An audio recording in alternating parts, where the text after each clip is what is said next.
नमस्कार। चलिए आज एक ऐसे रोल को समझते हैं जो अक्सर हमारी नज़रों से दूर रह जाता है, पर जिसकी अहमियत बहुत बहुत ज़्यादा है।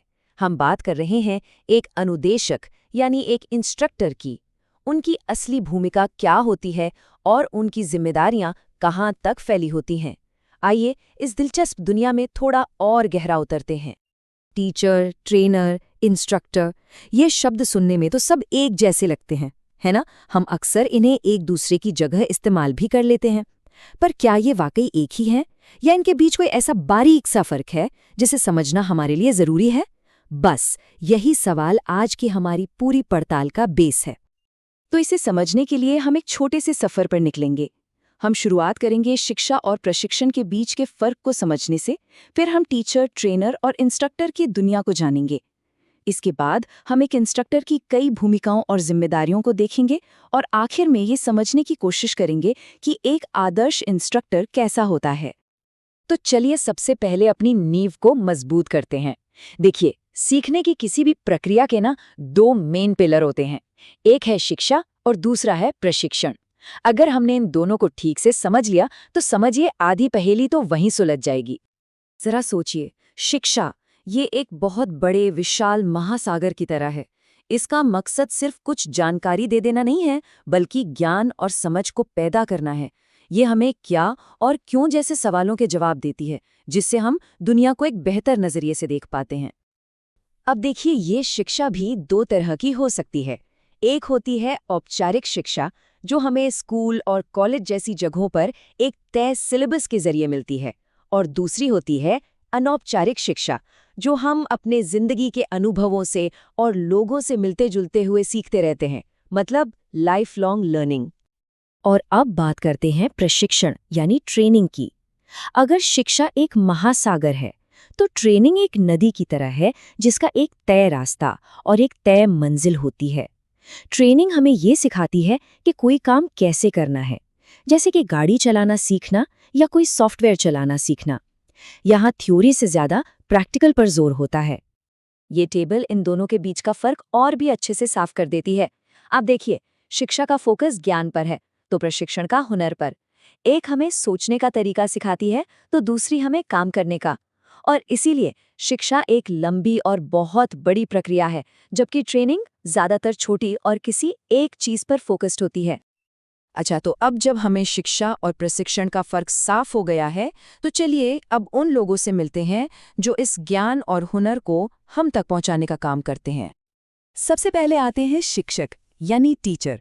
ये वो हैं जो हमें औपचारिक शिक्षा प्रणाली में मिलते हैं, जैसे कि स्कूल या कॉलेज में।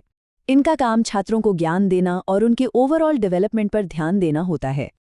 फिर आते हैं प्रशिक्षक यानी ट्रेनर। इनका काम आमतौर पर शारीरिक कौशल को विकसित करना होता है। जैसे ही हम ट्रेनर शब्द सुनते हैं, दिमाग में कौन आता है? कोई स्पोर्ट्स कोच या कोई डांस ट्रेनर, है ना? ये हमें अभ्यास के जरिए गाइड करते हैं। और अब आते हैं इंस्ट्रक्टर पर, जो असल में इन दोनों दुनियाओं के बीच एक पुल की तरह है। एक इंस्ट्रक्टर आपको सिर्फ जानकारी नहीं देता, बल्कि उसे असल में इस्तेमाल करना भी सिखाता है। सोचिए एक ड्राइविंग इंस्ट्रक्टर के बारे में या किसी वोकेशनल ट्रेनिंग इंस्ट्रक्टर के बारे में। इनका पूरा फोकस करके सीखने पर होता है। तो एक इंस्ट्रक्टर सिर्फ सिखाने वाला नहीं होता, अरे वो तो एक ही समय में कई अलग अलग किरदार निभा रहा होता है। ये बिल्कुल एक ही इंसान के कई टोपियां पहनने जैसा है। चलिए उनके इन अलग अलग रूपों को जरा करीब से देखते हैं। मोटे तौर पर देखें तो एक इंस्ट्रक्टर के 3 बड़े रोल होते हैं। पहला, एक आयोजक का, जो सीखने की पूरी प्रक्रिया को स्टेप बाय स्टेप डिजाइन करता है। दूसरा, एक प्रबंधक का, जो ये ध्यान रखता है कि सब कुछ आराम से और सही तरीके से चले। और तीसरा, जो सबसे दिलचस्प है, वो है एक छात्र का रोल, जो हमेशा खुद भी सीखता रहता है। अब जैसे आयोजक की भूमिका को ही ले लीजिए।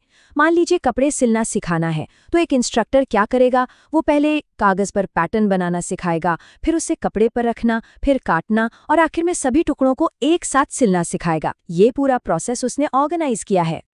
फिर आती है मैनेजर की भूमिका। यहाँ इंस्ट्रक्टर का काम ये पक्का करना है कि सीखने के लिए जो भी औजार या मशीनें चाहिए वो सही हालत में हों। वो प्रैक्टिकल ट्रेनिंग पर नजर रखते हैं और हाँ, वो सीखने वालों और एडमिनिस्ट्रेशन के बीच एक पुल का काम भी करते हैं, ताकि कोई परेशानी हो तो उसे सुलझाया जा सके। और अब वो भूमिका जो शायद सबसे जरूरी है, एक छात्र की। देखिए, एक बेहतरीन इंस्ट्रक्टर वही है जो ये जानता है कि सीखना कभी बंद नहीं होता। दुनिया कितनी तेजी से बदल रही है, रोज नई तकनीक आ रही है। एक अच्छा इंस्ट्रक्टर हमेशा खुद को अपडेट रखता है ताकि वो जो भी सिखाए वो हमेशा काम का और नया हो। पर एक अनुदेशक की दुनिया सिर्फ क्लासरूम या वर्कशॉप तक ही नहीं होती। असल में उनकी जिम्मेदारियों का दायरा बहुत बड़ा है और इसमें कई लोग जुड़े हुए हैं। ये चार्ट देखिए, ये एक मकड़ी के जाले जैसा है जिसके केंद्र में इंस्ट्रक्टर है, और धागे कहाँ कहाँ तक जा रहे हैं? सीखने वालों तक, उनके माता पिता तक, एडमिनिस्ट्रेशन तक, इंडस्ट्री तक, और यहाँ तक कि पूरे समाज और देश तक। ये कोई छोटी मोटी बात नहीं, ये एक बहुत बड़ी जिम्मेदारी है। सबसे पहली और सबसे बड़ी जिम्मेदारी तो सीखने वालों के लिए ही है।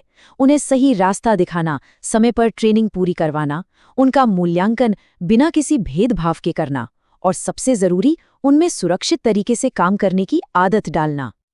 अब ये बड़ा मजेदार है। एक इंस्ट्रक्टर को एक तरह से दोहरी भूमिका निभानी पड़ती है। एक तरफ उसे अपने संस्थान के प्रति ईमानदार रहना होता है, दूसरी तरफ उसे इंडस्ट्री के साथ भी कदम से कदम मिलाकर चलना होता है ताकि उसके सिखाए हुए छात्र असल दुनिया के लिए तैयार हों। ये एक बहुत ही नाजुक संतुलन है। और यहीं पर आकर इस पूरी बातचीत का असली मतलब सामने आता है। एक इंस्ट्रक्टर सिर्फ अपनी नौकरी नहीं कर रहा होता, वो आने वाले कल को बना रहा होता है। जब वो किसी एक इंसान को कोई हुनर सिखाता है तो वो सिर्फ उसे नौकरी के काबिल नहीं बनाता, बल्कि वो समाज और देश को मजबूत करने में भी अपना योगदान देता है। ये एक मिशन है। तो हमने इतनी सारी बातें की, अलग अलग भूमिकाएं, इतनी सारी जिम्मेदारियां, तो इन सबको मिलाकर एक आदर्श अनुदेशक की क्या तस्वीर बनती है? चलिए इसे एक साथ समेटते हैं। तो निचोड़ ये है कि एक बेहतरीन इंस्ट्रक्टर एक आयोजक है, एक प्रबंधक है, और सबसे जरूरी, हमेशा सीखने वाला एक छात्र है। वो अपने सीखने वालों, इंडस्ट्री और आखिर में अपने देश के प्रति जवाबदेह होता है। यह सिर्फ एक नौकरी नहीं, ये एक मिशन है। और आखिर में ये एक सवाल है जो हर किसी को सोचना चाहिए जो इस पेशे से जुड़ा है या जुड़ना चाहता है। एक अनुदेशक के तौर पर राष्ट्र निर्माण में किस तरह से योगदान दिया जा सकता है, इस पर जरूर सोचिएगा।